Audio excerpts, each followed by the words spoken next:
हम इंड्योर करते हैं या परसिस्ट करते हैं तो उसको करेज क्या क्या कहा जाता है। ठीक है, Socrates decides whether the claim is false and targets for refutation।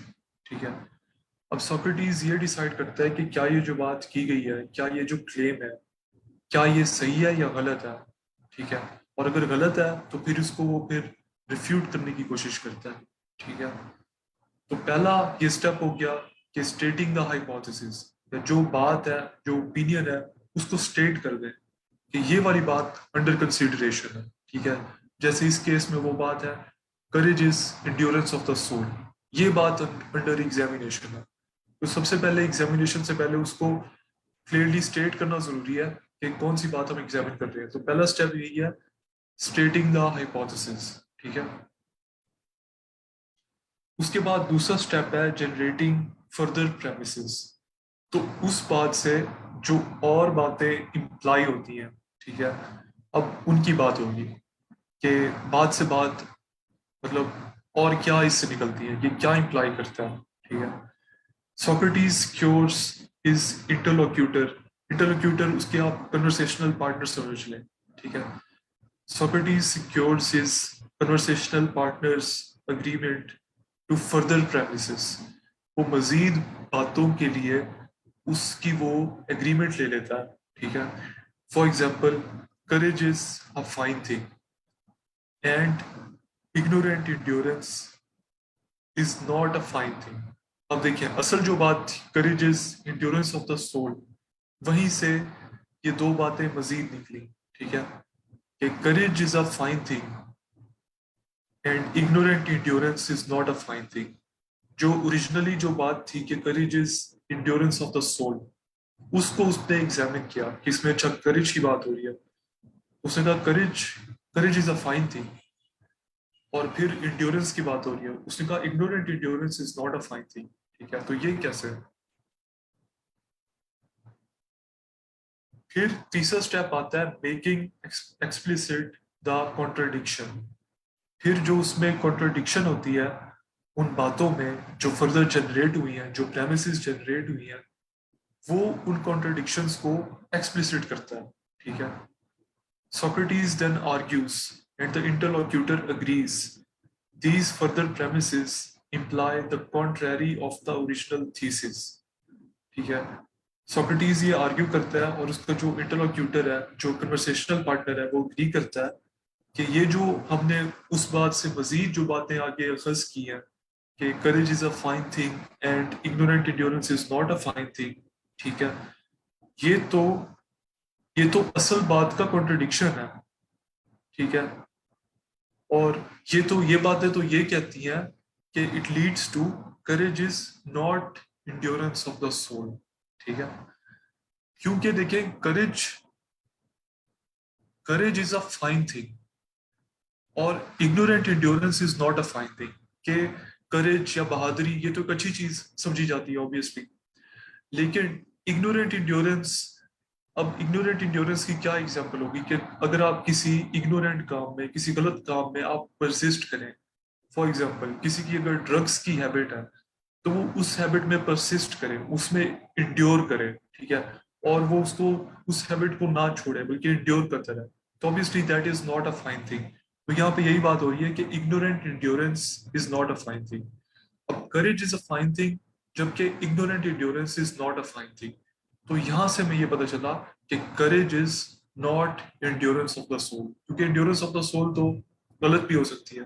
ठीक है, तो करेज तो ये नहीं है कि आप एंड्योरेंस ही सोल की, ये तो नहीं है। ठीक है, तो इस तरह उसने मजीद वहां से ओरिजिनल जो स्टेटमेंट अंडर एग्जामिनेशन थी, उस स्टेटमेंट से उसने मजीद बातें या मजीद प्रेमिसेस, मजीद स्टेटमेंट्स जनरेट की, और फिर उसने शो किया कि ये जो नई बातें जनरेट हुई हैं इनमें तो कॉन्ट्रडिक्शन है, और इनका कॉन्ट्रडिक्शन ये इंप्लाई करता है कि courage is not endurance of the soul.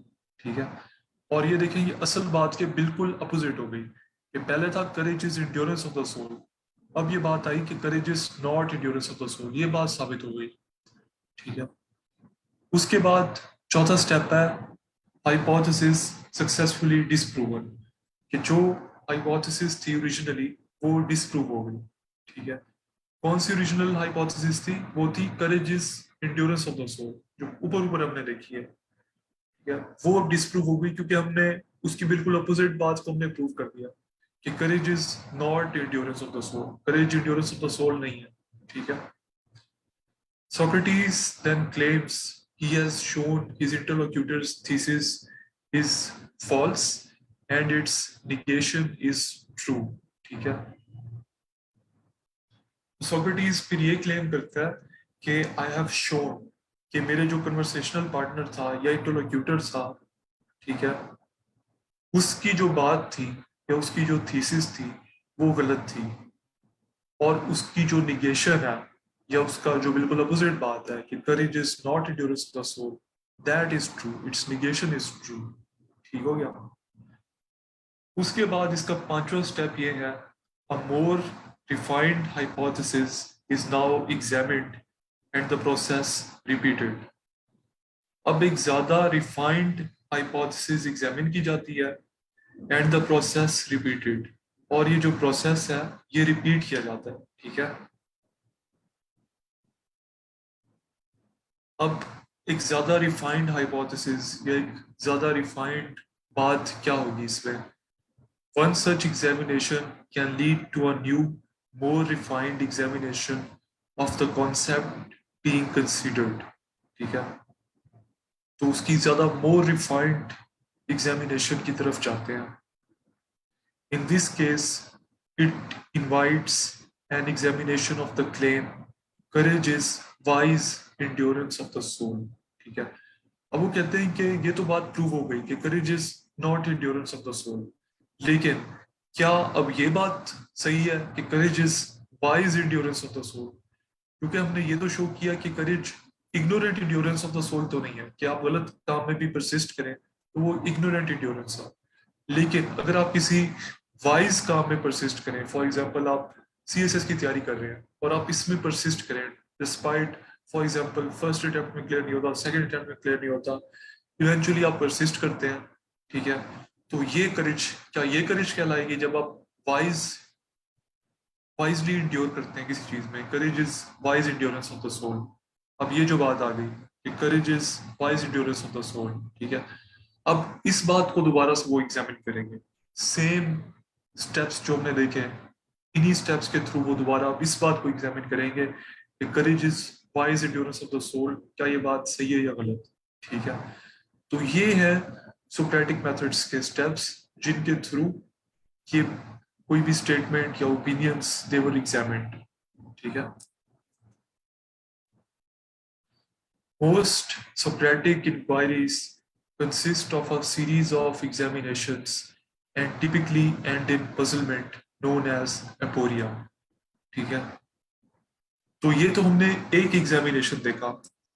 आमतौर पे जो सोक्रेटिक इंक्वायरीज होती हैं उनमें इस तरह के एक सीरीज ऑफ एग्जामिनेशन होते हैं। ठीक है, कि देखिए एक बात अब ये गलत साबित हो गई, अब उससे हम एक बेहतर बात की तरफ आए, अब इसका सारा एग्जामिनेशन होगा, ये सारे स्टेप्स रिपीट होंगे। ठीक है, और इस तरह सीरीज ऑफ एग्जामिनेशन होगी, और आमतौर पे नतीजा ये निकलता है कि एक पजलमेंट की स्टेज आती है जिसको एपोरिया कहते हैं।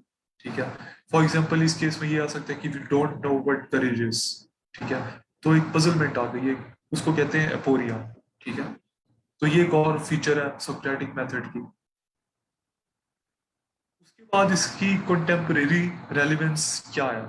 ठीक है, कि ये सोक्रेटिक मेथड तो था, और ये था देखें आज से तकरीबन अराउंड 400 बीसी से भी पहले था सोक्रेटिस। ठीक है, तो देखिए कोई 2400-2500 साल पहले की बात है। तो क्या इसका कोई कंटेम्परेरी रेलिवेंस भी है या ये सिर्फ एंशिएंट फोकलोर है? ठीक है, the method is still popular in legal classrooms today.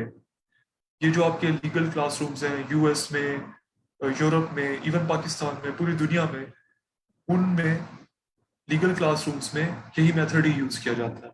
ठीक है, ताकि जो लॉयर्स हैं, जो जजेस ट्रेन हो रहे हैं, उनको सिखाया जाए कि बेटर आर्गुमेंटेशन कैसे करते हैं, और उनकी बातों में जो अगर कोई फ्लॉज है तो उन्हें वो फ्लॉज एक्सप्लिसिट करना आए, ठीक है, ताकि वो ज्यादा सॉलिड उनके ओपिनियंस बने, ज्यादा सॉलिड उनके थ्योरीज उनकी ज्यादा सॉलिड हो, ठीक है। तो ये इसकी पहली कंटेम्प्रेरी रेलेवेंस है। उसके बाद